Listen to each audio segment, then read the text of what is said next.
Hi ನಮಸ್ತೆ, ಎಲ್ಲರೂ ಹೇಗಿದ್ದೀರಾ? ನನ್ನ ಚಾನಲ್ನ ನೀವು ಫಸ್ಟ್ ಟೈಮ್ ನೋಡ್ತಾ ಇದ್ರೆ, ನಾನು ಹಾಕೋ ವಿಡಿಯೋಗಳನ್ನು ಯಾವುದು ಮಿಸ್ ಮಾಡದೆ ನೀವು ನೋಡಬೇಕು ಅಂತಂದರೆ ನನ್ನ ಚಾನಲ್ಗೆ ಸಬ್ಸ್ಕ್ರೈಬ್ ಆಗಿ. ಓಕೆ, ನಾನು ಇವತ್ತು ಇನ್ನೊಂದು ರೆಸಿಪಿ ಶೇರ್ ಮಾಡ್ತಾ ಇದ್ದೀನಿ. ನೀವು ಈಗಾಗಲೇ ನೋಡಿರ್ತೀರ ಅದು ಯಾವ ರೆಸಿಪಿ ಅಂದ್ಬಿಟ್ಟು.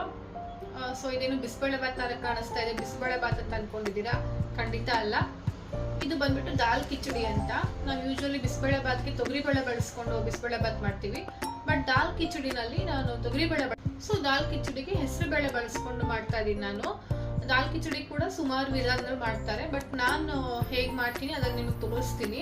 ಯಾಕಂದ್ರೆ ಒಬ್ಬೊಬ್ರು ಮಾಡೋ ಅಡುಗೆಗೂ ಇನ್ನೊಬ್ರು ಮಾಡೋ ಅಡುಗೆಗೂ ತುಂಬಾ ಡಿಫ್ರೆನ್ಸ್ ಇರುತ್ತಲ್ವಾ. ಅದೇ ಇಂಗ್ರೀಡಿಯೆಂಟ್ಸ್ ಬಳಸ್ಕೊಂಡು ನಾವು ಅಡುಗೆ ಮಾಡಿದ್ರು ಕೂಡ ಒಬ್ರು ಮಾಡಿರೋಕ್ಕಿಂತ ಮತ್ತೊಬ್ರು ಮಾಡಿರೋ ಅಡುಗೆಗಳು ಸ್ವಲ್ಪ ಟೇಸ್ಟ್ ಏನೋ ಒಂದು ಸ್ವಲ್ಪ ಚೇಂಜ್ ಇರುತ್ತೆ. ಸೊ ನಾನು ಯಾವ ವಿಧಾನದಲ್ಲಿ ದಾಲ್ ಕಿಚಡಿ ಮಾಡ್ತೀನಿ ಅಂತ ನಾನು ನಿಮ್ಗೆ ಹೇಳ್ತೀನಿ. ಸೊ ನಾವು ಮನೇಲಿ ದಿನಾನು ಮಧ್ಯಾಹ್ನ ಊಟಕ್ಕೆ ಅನ್ನ, ಸಾಂಬಾರ್, ಸಾರು, ಪಲ್ಯ ದಿನ ಒಂದೇ ಥರ ಊಟ ಟೇಸ್ಟ್ ಅದೊಂಥರ ನಮಗೂ ಬೇಜಾರು ಬಂದಿರುತ್ತೆ. ಸೊ ಇವತ್ತೇನೋ ಚೇಂಜ್ ಇದ್ರೆ ಚೆನ್ನಾಗಿರ್ತಿತ್ತು ಅಂತ ಊಟ ಸ್ಟಾರ್ಟ್ ಮಾಡಿದ್ಮೇಲೆ ಅನಿಸುತ್ತೆ. ಸೊ ಅಲ್ವಾ. ಸೊ ನಾವು ದಿನಾನು ಸಾಂಬಾರು, ಸಾರು ಮಾಡೋದ್ರ ಜೊತೆಗೆ ಮಧ್ಯದಲ್ಲಿ ಒಂದೊಂದು ದಿನ ಈ ಥರ ಏನಾದ್ರು ಸ್ವಲ್ಪ ಡಿಫ್ರೆಂಟ್ ಆಗಿ ಮಾಡ್ಕೊಂಡ್ರೆ ನಮಗೂ ಮಾಡೋಕೆ ದಿನ ಒಂದೇ ಥರ ಮಾಡಿದ್ದನ್ನು ಮಾಡೋಕೆ ಬೇಜಾರು ಅನ್ಸಲ್ಲ. ಸೊ ಊಟ ಮಾಡೋರಿಗೆ ಕೂಡ ಇವತ್ತೇನೋ ಡಿಫ್ರೆಂಟ್ ಆಗಿದೆ ಅಡುಗೆ ಅಂದ್ಬಿಟ್ಟು ಅವರಿಗೂ ಖುಷಿ ಆಗುತ್ತೆ. ಸೊ ಅದಕ್ಕೆ ಸ್ವಲ್ಪ ಡಿಫ್ರೆಂಟ್ ಆಗಿರೋ ರೆಸಿಪಿ ತೋರಿಸೋಣ ಅಂತ ನಾನು ತೋರಿಸ್ತಾ ಇದ್ದೀನಿ. ಸೊ ದಾಲ್ ಕಿಚಡಿ ಮಾಡೋಕ್ಕೆ ಮೇಯ್ನಾಗಿ ಅಕ್ಕಿ ಮತ್ತು ಹೆಸರುಬೇಳೆ ಬೇಕು. ನಾನಿಲ್ಲಿ ಒಂದು ಲೋಟದಲ್ಲಿ ಅರ್ಧ ಹೆಸರುಬೇಳೆ ತೊಗೊಂಡಿದ್ದೀನಿ, ಅರ್ಧ ಲೋಟ ಅಕ್ಕಿ ತೊಗೊಂಡಿದ್ದೀನಿ. ಎರಡೂ ಸಮ ಪ್ರಮಾಣದಲ್ಲಿರಬೇಕು, ಅರ್ಧ ಇರಬೇಕು. ಸೊ ಅದನ್ನು ಅರ್ಧ ಗಂಟೆ ಮುಂಚೆ ನೀರಲ್ಲಿ ನೆನೆಸಿಟ್ಕೊಂಡಿದ್ದೀನಿ ನಾನು. ಆವಾಗ ಅದು ಚೆನ್ನಾಗಿ ಬೇಯುತ್ತೆ.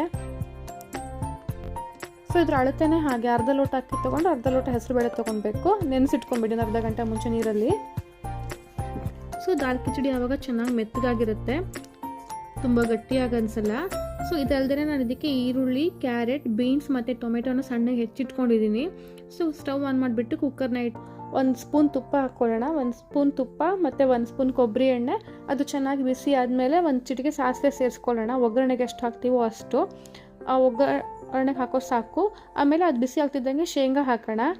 ಶೇಂಗಾ ಚೆನ್ನಾಗಿ ರೋಸ್ಟ್ ಆಗಲಿ. ಸೊ ಆಮೇಲೆ ನಾನು ಒಂದು ಸ್ವಲ್ಪ ಬೆಳ್ಳುಳ್ಳಿ, ಶುಂಠಿ ಮತ್ತು ಕಾಳುಮೆಣಸು ಕುಟ್ಟಿಟ್ಕೊಂಡಿದ್ದೀನಿ. ಸೊ ಇವಾಗ ಈರುಳ್ಳಿ ಹಾಕೋಣ. ಈರುಳ್ಳಿ ಚೆನ್ನಾಗಿ ಬಾಡ್ತಿದ್ದಂಗೆ ಕುಟ್ಟಿಟ್ಕೊಂಡಿದ್ನಲ್ವ ಬೆಳ್ಳುಳ್ಳಿ, ಶುಂಠಿ, ಕಾಳುಮೆಣಸು ಅದನ್ನು ಸೇರಿಸ್ಕೊಳ್ಳೋಣ. ಸೊ ಚೆನ್ನಾಗಿ ಫ್ರೈ ಆದಮೇಲೆ ಸ್ವಲ್ಪ ಅರಿಶಿನ ಹಾಕೋಣ ಇದಕ್ಕೆ. ಆಮೇಲೆ ಉಳಿದಿರೋ ತರಕಾರಿಗಳನ್ನು ಕೂಡ ಸೇರಿಸ್ಕೊಂಬಿಡೋಣ. ಇದು ಚೆನ್ನಾಗಿ ಫ್ರೈ ಆಗಲಿ, ಒಂದ್ಸಲ ಹಸಿ ವಾಸನೆ ಎಲ್ಲ ಹೋಗಲಿ ಅದರದ್ದು. ಸೊ ನಾವು ಇದಕ್ಕೆ ಮಸಾಲೆ ಬೇರೆ ಹಾಕ್ತಾ ಇಲ್ಲ. ಒಂದು ಅರ್ಧ ಚಮಚ ಸಾಂಬಾರು ಪುಡಿ, ಒಂದು ಅರ್ಧ ಚಮಚ ಧನಿಯಾ ಪುಡಿ, ಖಾರಕ್ಕೆ ಎಷ್ಟು ಬೇಕೋ ಅಷ್ಟು ಖಾರದ ಪುಡಿ ಹಾಕಿ ಚೆನ್ನಾಗಿ ಮಿಕ್ಸ್ ಮಾಡ್ಕೊಳ್ಳಿ. ಖಾರ ನಿಮ್ಗೆ ಎಷ್ಟು ಬೇಕೋ ಅಷ್ಟು ಹಾಕ್ಕೊಳ್ಳಿ. ಆಮೇಲೆ ಕರಿಬೇವಿನ ಸೊಪ್ಪು ಸೇರಿಸ್ಕೊಳ್ಳಿ ಸ್ವಲ್ಪ. ಸೊ ನಾನು ಆಮೇಲೆ ಸ್ವಲ್ಪ ಗರಂ ಮಸಾಲ ಸೇರಿಸ್ಕೊಳ್ತಾ ಇದ್ದೀನಿ. ನಮಗೆ ಅದು ಆಪ್ಷನಲ್ಲಿ ಬೇಕು ಅಂದರೆ ಹಾಕ್ಕೊಳ್ಳಿ, ಹಾಕಿದ್ರೆ ಚೆನ್ನಾಗಿರುತ್ತೆ ಟೇಸ್ಟು. ಸೊ ಇದಕ್ಕೆ ನೀರು ಹಾಕ್ಕೊಬೇಕು.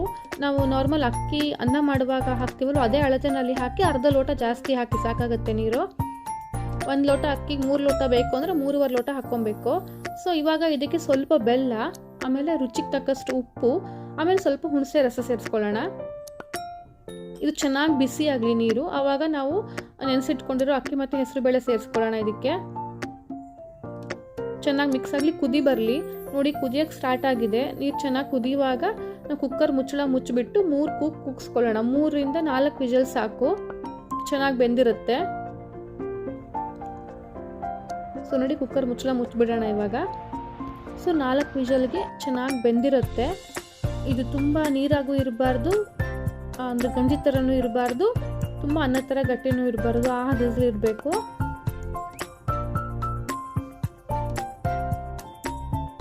ಸೊ ಇದು 4 ವಿಜಲ್ ಆಗಿದೆ. ಇವಾಗ ಇದನ್ನು ತೆಗೆದುಬಿಟ್ಟು ಹೇಗಾಗಿದೆ ಅಂತ ನೋಡೋಣ.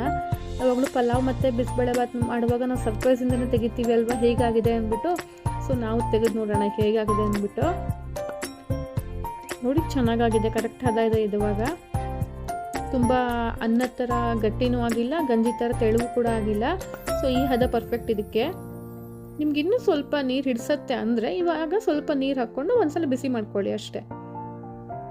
ಬಟ್ ಇವಾಗ ಕರೆಕ್ಟ್ ಇದೆ ಇದು. ಈಗ ತಣ್ಣಗಾದ್ಮೇಲೆ ಇನ್ನೂ ಸ್ವಲ್ಪ ಗಟ್ಟಿ ಅನಿಸುತ್ತೆ ನಮಗೆ.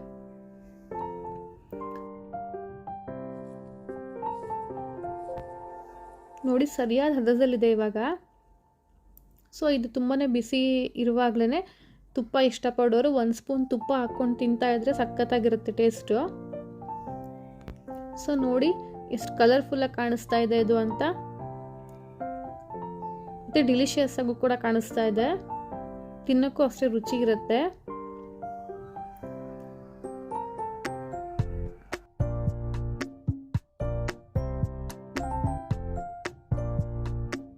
ಸೊ ದಾಲ್ ಕಿಚಡಿ ಹೇಗಿದೆ ಅಂದ್ಬಿಟ್ಟು ನೀವು ಮನೆಯಲ್ಲಿ ಟ್ರೈ ಮಾಡಿ ಟೇಸ್ಟ್ ಮಾಡಿ ನನಗೆ ಕಮೆಂಟ್ ಮಾಡಿ ಆಯ್ತಾ.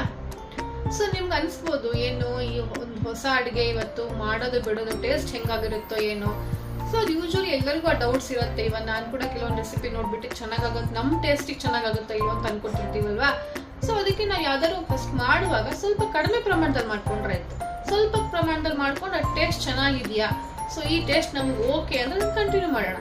ಸೊ ಇಲ್ಲ ಅದಕ್ಕೆ ಏನಾದ್ರು ಸ್ವಲ್ಪ ಚೇಂಜಸ್, ನಾವು ಹಾಕೋ ಪದಾರ್ಥಗಳನ್ನ ಸ್ವಲ್ಪ ಚೇಂಜ್ ಮಾಡಿ ಹಾಕೊಂಡು ಮಾಡಿದ್ರೆ ಅವಾಗಲೂ ಚೆನ್ನಾಗಿರುತ್ತೆ. ಸೊ ಆ ಥರನೂ ಟ್ರೈ ಮಾಡ್ಬೋದು. ಸೊ ನೀವು ಕೂಡ ಟ್ರೈ ಮಾಡ್ತೀರಾ ಅನ್ಕೊಂಡಿದ್ದೀನಿ. ನೆಕ್ಸ್ಟ್ ವ್ಲಾಗಲ್ಲಿ ಮತ್ತೆ ಸಿಗೋಣ. ಬಾಯ್.